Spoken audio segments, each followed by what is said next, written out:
Well, our freedom is in danger again today. Our freedom is in danger not at the end of a musket or the barrel of a gun, but by the stroke of a pen, where government can increase its powers, take away our rights, and ultimately try to become the masters of the people instead of the servant. And Obamacare represents that. We're not going to let that happen. We have a government in Washington that spends too much against the American people's interest, that borrows too much against the American people's interest, that taxes too much at a time when American families are hurting and in need of jobs.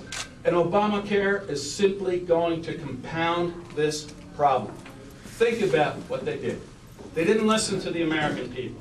Then a strong message was sent by the voters of Massachusetts in electing Scott Brown, and they ignored that. And then they went back to Congress, and they ignored the rules of the Senate to ram through Obamacare with narrow partisan majorities. And by the way, they only got those majorities by corrupt deals, like the Louisiana Purchase and the Cornhusker kickback, unprecedented in my lifetime as an American. And you know what they thought? You know what they actually had the gall to say? Well, we're going to ram it through, but then the American people will grow to accept it. They'll move on. They'll forget about it. They'll worry about something else, and we will have our government-imposed system of health care in the United States. Well, just as the president was wrong and demeaning the Tea Party activists 4 days ago, he is wrong in expecting the American people to roll over and accept Obamacare as a fait accompli. We are not going to do it.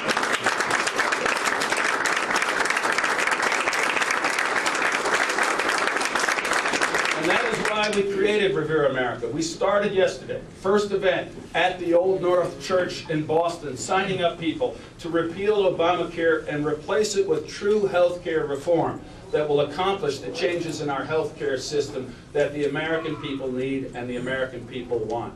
We are going across this country, today in Lincoln and Ben Nelson's Nebraska, later on today in Reno, Nevada, and Harry Reid's home state. Right to downtown San Francisco and Nancy Pelosi's district to let her know that we're not going to let this stand. We're going to take this fight to every corner of the country because we know the American people understand that a bill they claim will reduce deficits will increase it by more than $500 billion, that they claim will drive down health care costs will in fact drive up health care costs, that they claim will not require one American who's happy with their current system to change their policies when we know tens of millions of Americans will have to change their policies that they were happy with. And by the way, while they say they're going to be adding over 30 million more people to our health care system, they don't add one more doctor. They don't add one more nurse. They don't add one more medical technician. They add 16,000 more IRS investigators. Maybe if you have appendicitis, they expect you to go to the IRS and let one of their agents operate on you. It's not going to work. Obamacare is not going to work, and we need to repeal it and replace it with real reform. So you're here this morning. We're not stopping here, as I said, and we don't want you to stop here. You are the people. This is a government of the people and by the people. I'll bet you there's not one of you here who has a lobbyist in the halls of the Capitol in Washington. I'll bet you there's not one of you here who's given $1 million to one of the interest groups that can demand that Congress vote a certain way. But you're this country, the people, the citizens from sea to shining sea. And with your help, Revere America is going to get 1 million signatures and 1 million email addresses of people committed as we are to repealing and replacing Obamacare with real reform. Help us do this. Help us not just send a message to Washington this summer.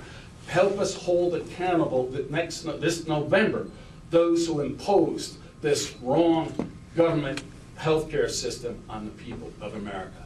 1 million signatures, 1 million email addresses. We start today with your help.